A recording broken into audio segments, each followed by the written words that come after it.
Let me just start off by saying we are being recorded to share about our scene in Bagman episode 8, season 5, and we have all the players here. If we could just introduce ourselves and then we'll get right into it. I'm G-Rod. I'm Kenny. Campos. Conrad Padilla out in Albuquerque. Algin Mendez out of Santa Fe, New Mexico. Woo, woo. Shawn Crowder, Los Angeles.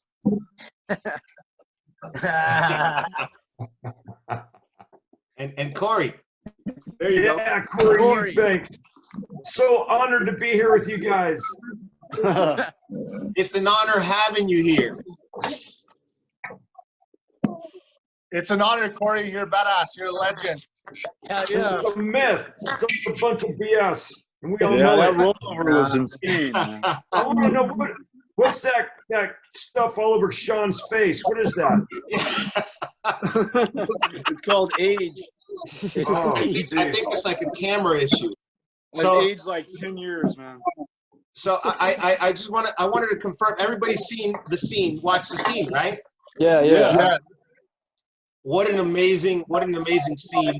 I believe that it came out to be everything it could have been.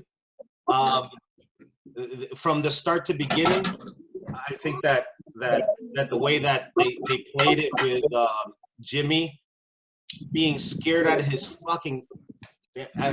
mind was just amazing. How it really took us there. Even though that we were actually there, and we know that there's cameras. We know that this is all fake. We know that this is for TV. I felt like we were sold on it, right? As an audience member. What do you guys think? I think the director was a jerk. I didn't appreciate his attitude and his sarcasm. Or is it just me? Am I the only one who detected that sarcastic undertone to his voice and flying off the handle and yelling at everybody? That was when you were on camera. Yeah, he was pretty impatient, man. Yeah. I think a little bit of vibe. I just sense a little bit of vibe.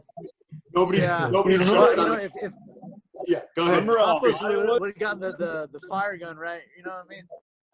Hey, me coming from the military, I loved it. He was a total dick, but I loved it. Do you remember how hot it was, man? Yeah. Oh, God. Over 100 plus. Gosh, damn. But seriously, man, have you guys ever worked with a nicer or a cooler director than that? Vince Gilligan, what a great guy. Oh, man. Never. It was amazing. It was amazing to do. For me, I'll just, man, I every time I think about that, every time I think about, what was it, a week that we spent out there, it was great, man. It was great to know each and every one of you. It was great to work with Vince, especially. And, the thing, I think because there were so many moving parts in the scene, one of the biggest things is, like, you freak out, like, did I mess something up? And when it was your turn up and it was your kill scene, when you had that assurance from the entire crew, like, no, Vince won't move on until the end. And so he respects us that way. But in the most beautiful and nicest of ways. And then the crew, and it just speaks to, kind of the family atmosphere that was there. They moved so efficiently and just great communication. And it started from the top with him. So it was really dope. It was a highlight of this past year for me, for sure. So. Hey, Kenneth, I think, and I'm sure everybody agrees, I think that Kenneth's part was very pivotal, right? Because that's the point where shit's going down, right? And he knows it, and it was so cool to see.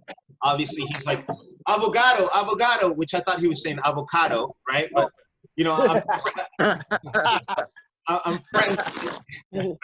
I'm friends of El Cartel, and then I think that was that it was very rich how they pulled off that scene with Kenneth, because I mean, this is the moment where there's no turning back. Something's going down, and I thought that the cinematic richness of that moment, where you see his blood spill on Saul Goodman or Jimmy, it was so cool to see the tied up on Kenneth.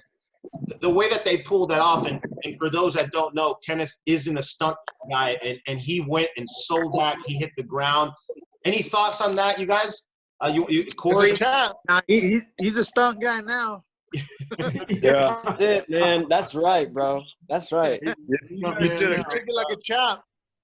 A veteran like Corey, you've been around this a whole lot. What did you think of that scene, that part specifically, when it takes a turn and Kenneth is, now Kenneth is dead?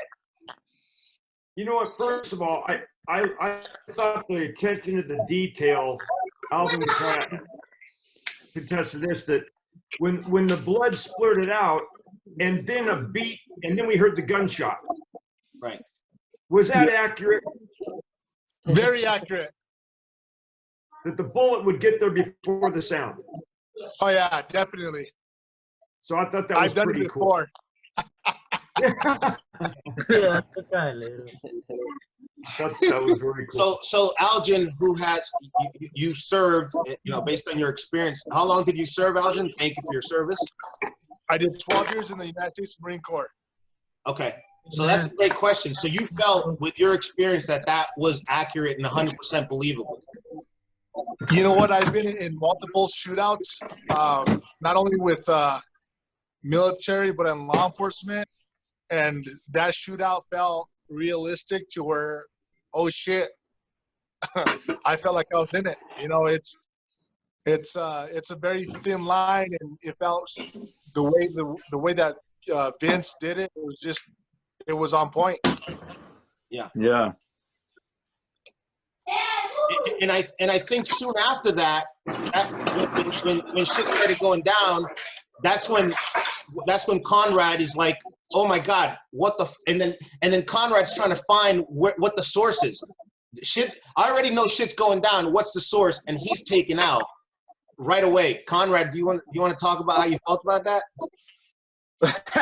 Well, I was just like, okay, I know I gotta look as confused as possible, because I mean, obviously, like, where did the shot come from? You know what I mean? So when I spun around and dropped to a knee, of course, everyone's giving me shit. How come you didn't hop on the other side of the vehicle? It's like, well, we didn't exactly know where the shot came from, right? I mean, obviously it came from over my head somewhere. Right. So that's when I turned around and I was just like, all right, I'm not going to just start popping off rounds. I mean, I don't think realistically that would have happened. But once I got hit, then that's when everyone knew what direction the fire was coming in from. So,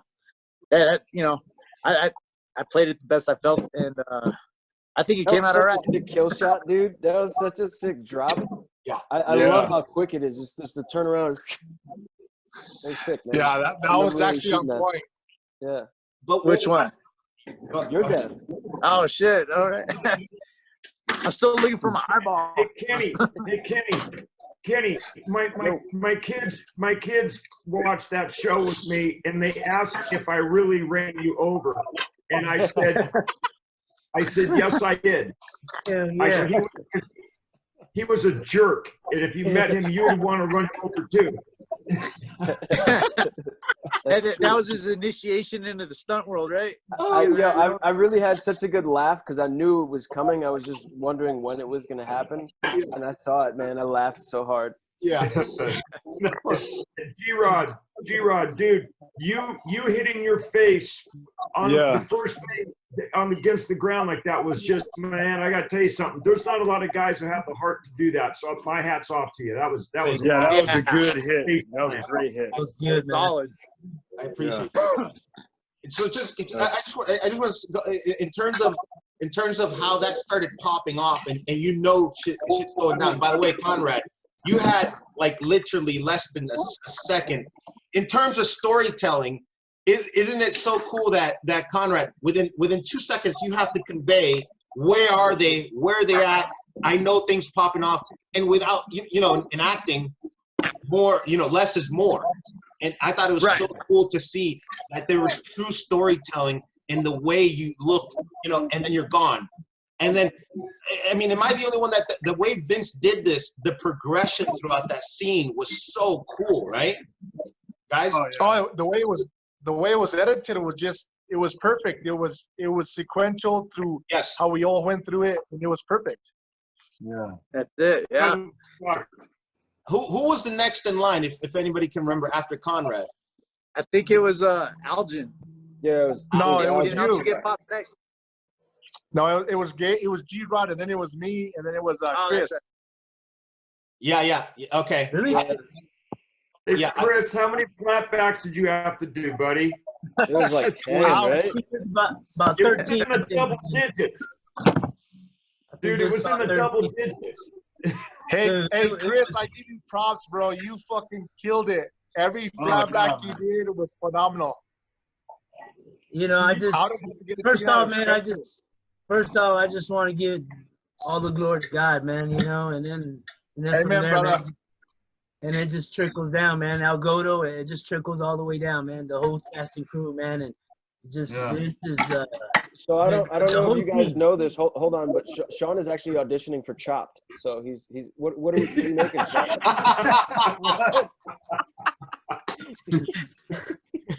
What was really awesome was you know that's a big scene in all of the seasons that Better Call Saul has had, and then it was really cool that they dedicated a whole behind the scenes on everything, and Corey and Al really got spotlighted, and the work that goes into making a scene like that in an episodic show, super cinematic and very theatrical, and everything that went into it, man. I posted that on my IG story because it was amazing to watch. It was a great revelation that I think anybody who is in this industry should know the amount of work that goes into from a stunt standpoint, the safety, the preparation, the ingenuity in making something like that happen. And it was really dope that behind the scenes that's on YouTube, so many people can see all the work that goes into it, but really also, man, it's so badass, man. It's so badass. And I think it's such a great learning experience that Kenneth got. You know, here you are surrounded by a bunch of stunt guys in really a very intense scene. I think it was great exposure for you because you saw and were intimately involved step by step, and then obviously the final product. Wouldn't you say, Corey, being a veteran in this business, that was like amazing for him to get that kind of experience under his belt right away, that kind of exposure? Obviously, you ran him over in the end, but that wasn't cool. But yeah, and just before I get into that, I just want to also say, as far as Al Goto, what an asshole! I can't tell you what a prick to work with. I mean, all I saw him do was standing around, hanging out at craft service and eating or on his cell phone, while we're out there in the freaking heat, suffering and eating dirt with our face. I don't know. Al Goto he didn't even show up a couple days. Remember that? Looking around, you couldn't find him anywhere. No, I love this guy. He was, yeah, you know, and G-Rod, I tell you what, Kenneth was he stepped right into an epic. I think this is one of those shootout scenes that we're going to remember for the rest of our careers. That was just, it was classic. It would be like, you know, that movie Wyatt Earp or Tombstone. I mean, it turned out to be just a classic gun battle, shootout. It's so realistic. And I, like you guys, I was just honored and so proud to be a part of it. Corey, being around as long as you have and seeing so much, you know, the final cuts and, you know, being part of scenes like this as they were, was there any part of that when you saw the final, okay, Algin's drinking, was there any part of that as someone who was an active participant in the scene and then looking at the final cut, was there any part of that you were like, you know, I don't feel that was as believable, or this could have happened a little differently? Was there any part of that didn't sell for you? Yeah, I thought the Ford, the Bronco that flipped over through the desert, whoever that was ridiculous. I thought it was unnecessary. And that was probably overdone, right? it was overdone. It was so Hollywood. I thought I was watching a Marvel movie or something. I thought it was all CGI. It was like a Dukes of Hazzard reboot or something. Yeah, it was. Which, by the way, it brings us to what we're eagerly, every single one of us has praised. I mean, just if you could, Corey, get into that scene. This is something that you've done many, many times. We were reaching out to to each other like, that was amazing. Did you see that? Not just the final cut, but then it was so cool to see the behind the scenes. If you could get into maybe not just what happened on the day, but your mental preparation leading into that. I mean, it was just such a great scene. Definitely. Well, pick your brain. You know what? To me, that's what I do. I mean, I've been doing that for this is my 40th year. So it was really when I get into situations like that, I'm kind of in my comfort zone. It's like you guys crawling into the ring to fight. It's just what you do. I was just blessed that I had that much real estate that it didn't really matter where it went or where it ended up. Very super comfortable with the roll cage that we had built, and thanks to Al Goto for flying me out there a couple of weeks prior, I think it was, to be involved in the construction of the roll cage. And I got to pick how much what the PSI was for the cannon roll, for the cannon. And as far as the speed goes, so many times you get in a situation doing a cannon roll like that in a city environment, and you got buildings and stuff you can't hit, so you got to reduce your speed, and I didn't have that restriction this time. So it was actually a lot of fun, to tell you the truth. And I'm glad it turned out the way it did. I was very proud of that. Do you, as the roll is going on, the way you're harnessed in, do you move at all, or are you pretty taut? Kenneth, I don't think that's really any of your business, if you're concerned and stuff. Hey, Kenny is nosy, ain't he? Shit. Yeah, he starts asking about my seat. Then he wants to know about my butt and how was my butt in the seat. Now we're talking about my ass, and I feel uncomfortable about that, Kenny. Yeah.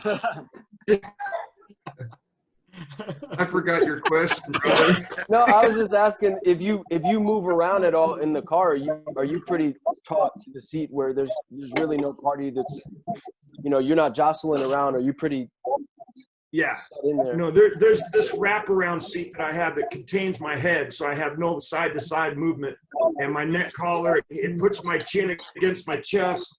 The only thing that was flying around a little bit was my right arm. I lost grip on the steering wheel, and it's just my thing. A lot of times guys will grab their harnesses when the vehicle's flipping, and I like to hang onto the steering wheel when I know I'm going toward the crew.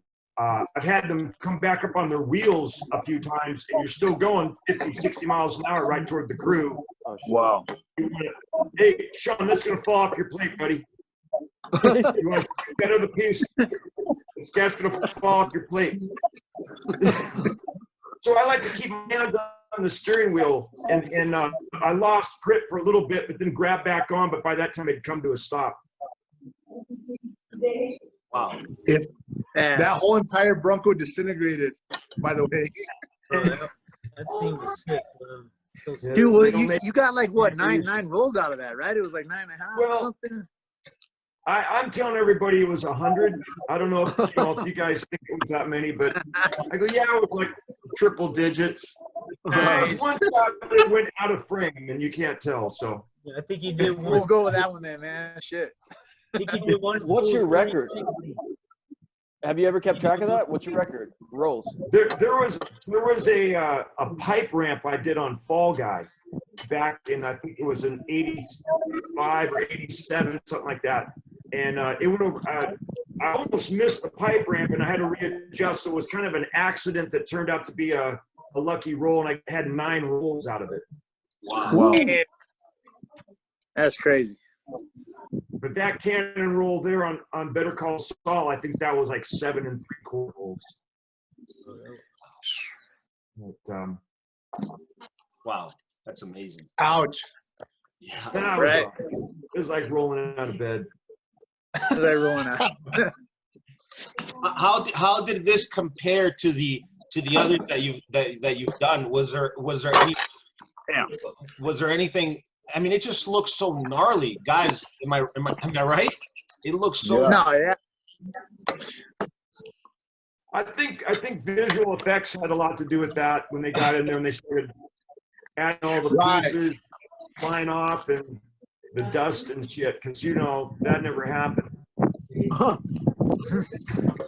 Yeah. So could you share with us?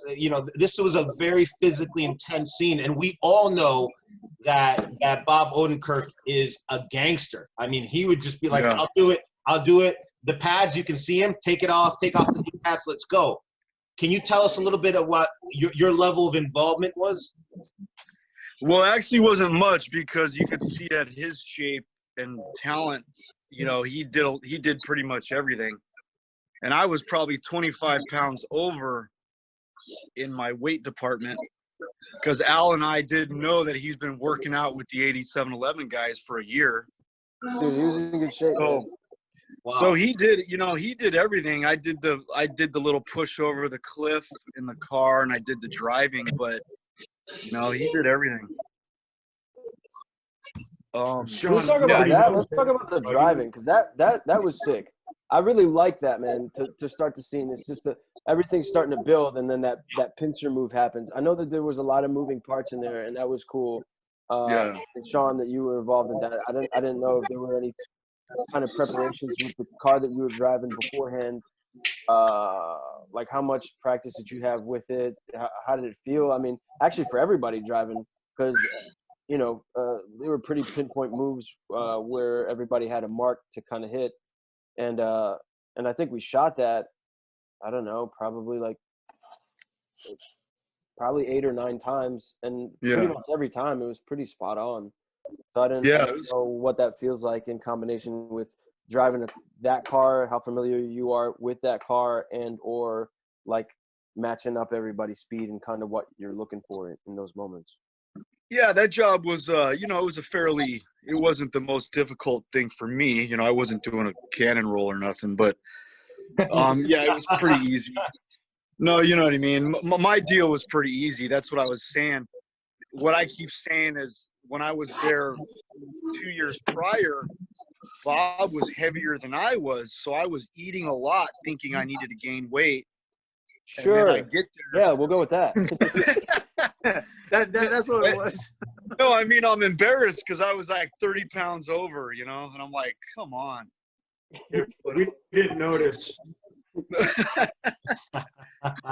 No, man, he's a talented guy, and what I'm saying is he's pretty much doing all his stuff, and I'm just there to hold the umbrella,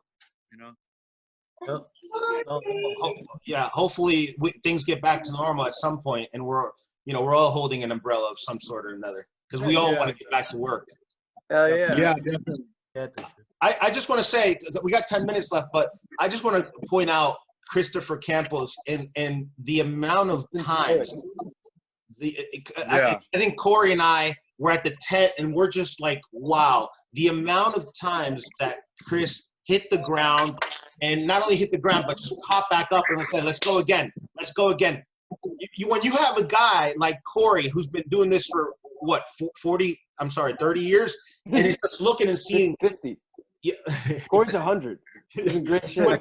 When he's looking at Chris and he's like, that guy's an animal. I mean, Chris, can you talk a little bit about that?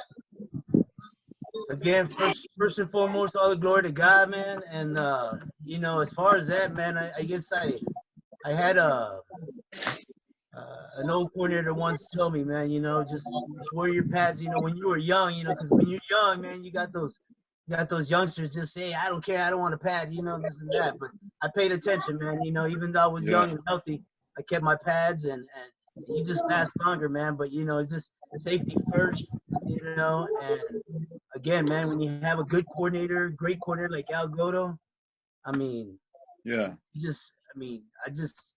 I don't know. I just can't say no, man. I mean, just about Al Goto and you know, the cast and crew, man. I mean, they did keep me safe, man. Not only did I, you know, it wasn't just all me, man. It was everything. Wait, Chris, brother, listen. No, What's it up, was man? all you, dude. It was all you.